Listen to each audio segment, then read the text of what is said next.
ना जाने कितना कुंटल लड्डू और ना जाने कितना कुंटल बर्फी बनवा दी।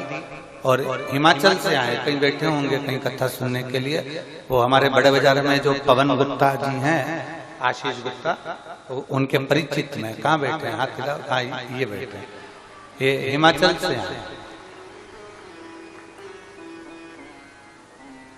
पहली बार आए थे तो आंख में अश्रु थे, और बाबा ने ऐसी कंपनी खुलवा दी, ऐसा काम करवा दिया कि बाबा के धाम पर ये दूसरा या तीसरा रुद्राक्ष उत्सव इनका हो रहा होगा। ऐसा कोई रुद्राक्ष उत्सव नहीं छोड़ते, एक कावड़ नहीं छोड़ते, एक रुद्राक्ष नहीं आते और लुटा करते। और यहाँ अमेरिका वाले बैठे हैं, इनकी धर्मपत्नी को इतनी बड़ी बीमारी हो गई थी। अमेरिका के डॉक्टरों ने जवाब दे दिया था। कहाँ बैठे हैं अमेरिका वाले? उनकी वाइफ और वो खड़े अमेरिका वाले भैया और भाभी कहाँ बैठे? खड़े। अमेरिका के डॉक्टर ने जवाब दे दिया था इनकी धर्मपत्नी को कि ये मुश्किल है रहे। कैंसर जैसी बड़ी बीमारी से ग्रसित होने के बाद भी सीहोर पहली बार आए, बाबा से विनय करे और एक रुद्राक्ष लेकर अमेरिका चले गए। और बाबा की कृपा से आज 2-3 वर्ष से लगातार कोई दवाई नहीं खाना, केवल बाबा के भरोसे रहना और बाबा के भरोसे चलना। अमेरिका जैसी भूमि से श्री शिवाय नमस्ते। बैठ शिव तत्व है, औखड़ी है।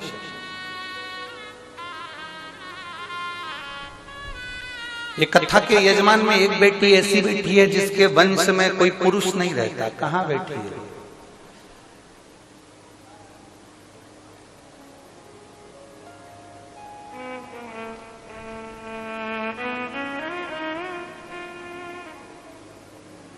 इसके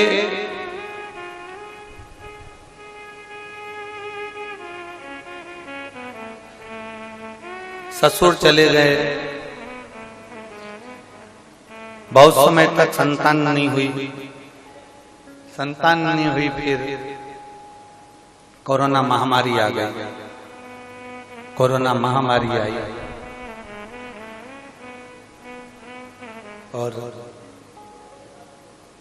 शिव पुराण सुन रही थी और बाबा से विनय करा था कि बाबा संतान देना। हमारे कुल में पुरुष रह नहीं पाता, हमारा वंश में केवल मेरा पति अकेला है और पुरुष में कोई नहीं है। कोरोना महामारी ने ऐसा घेर लिया और कोरोना महामारी ने आया और मालूम पड़े कि पति को भी लेकर वो कोरोना चले गया। अब आंखों में आंसू रो रही, हमारा पूरा वंश चले गया। कौन है हमारा? पुरुष एक नहीं घर में, कौन है? रोते रोते पेट में दर्द मालूम पड़ा। दर्द मालूम पड़ा तो हॉस्पिटल ले जाया गया। हॉस्पिटल ले जाया गया तो मालूम पड़ा गर्भ में पुत्र भोलेनाथ ने दे दिया।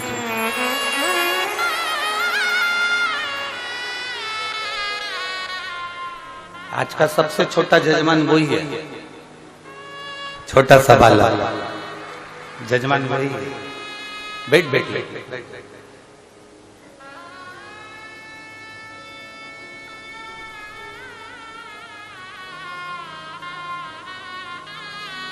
हमसे पूछ रही थी कि गुरुजी मेरे पुराने कपड़े रखे हैं, लोग कुछ कहेंगे। मैं मायके आई हूं मेरे पिता के घर में, आप कहते हो गुरुदेव, तो क्या मैं वो कपड़े एक बार पहन लूं क्या? इस पुराण में हमने कहा तू तेरे पिता के घर में आई है, तेरे भाई के घर में आई है, आराम से उस परिधान को ये धारण कर कर पहनो कि भगवान की भक्ति में रम। आग लगे बस्ती में, अपन रहो मस्ती में, क्या किसको रोइए चाचा ताना के। ये शिव तत्व होता ही ऐसा। इस शिव तत्व को जानना, भगवान की विरल भक्ति को पहचानना,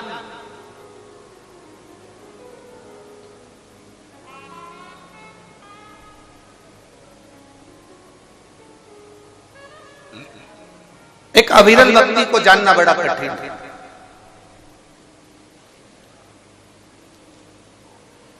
उसको पहचानना कठिन है। यहां एक आगरा से परिवार आया है, जिनके ये बालक के पिताजी ने यजमान पद के लिए 2 साल से भगवान से प्रार्थना कर रहे थे कि मेरा को कुबेर भंडारी के दरवाजे पर कुबेरेश्वर धाम में कथा करवाना है। पैसा जोड़ा, एकत्रित करा, थोड़ा थोड़ा जोड़ा, इकट्ठा करा, काम नहीं चलता था, बाबा ने चलाया और बाबा की कृपा। 20 दिन पहले, आज से ठीक 20 दिन पहले, सवेरे रात को कहते हैं कि मुझे ऐसा लग रहा है कि मेरा कुबेरेश्वर बाबा मुझे बुला रहा है, और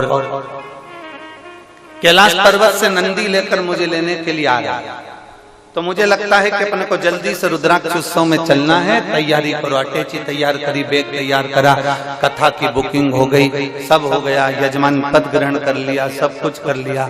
और ठीक 20 दिन पहले सुबेरे सुबेरे पत्नी से कहते हैं कि अब मुझे वो बाबा नंदी लेकर आया है, बेलपत्री हाथ में दिया है, और मुझे उसके साथ में कथा सुनने जाना है।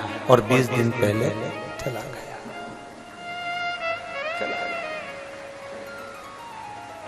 पत्र पर लिख दिया, मैं भले नमक रोटी खा लूं, पर मेरी कुबेरेश्वर धाम पर शिव पुराण की कथा जो मैंने बुक करी है वो होना चाहिए, क्योंकि मैं कैलाश पर सुनूंगा, तुम कुबेरेश्वर धाम पर सुनना। पत्र पर लिखा। और 20 दिन पहले जो कैलाश पर्वत पर गया, वो उसका परिवार आज यहाँ बैठकर भगवान शंकर की कथा को आगरा से आकर 20 दिन पहले जो शांति उनका बेटा और माँ कथा को श्रवण करने के लिए आए। ये यजमान है। मैं यजमानों का ये सारी लिस्ट में जितने यजमान बने हैं, इनकी अविरल भक्ति, भगवान शंकर की जो भक्ति बैठी, जो शिव तत्व की अविरल भक्ति, उसको जानना कठिन कि शंकर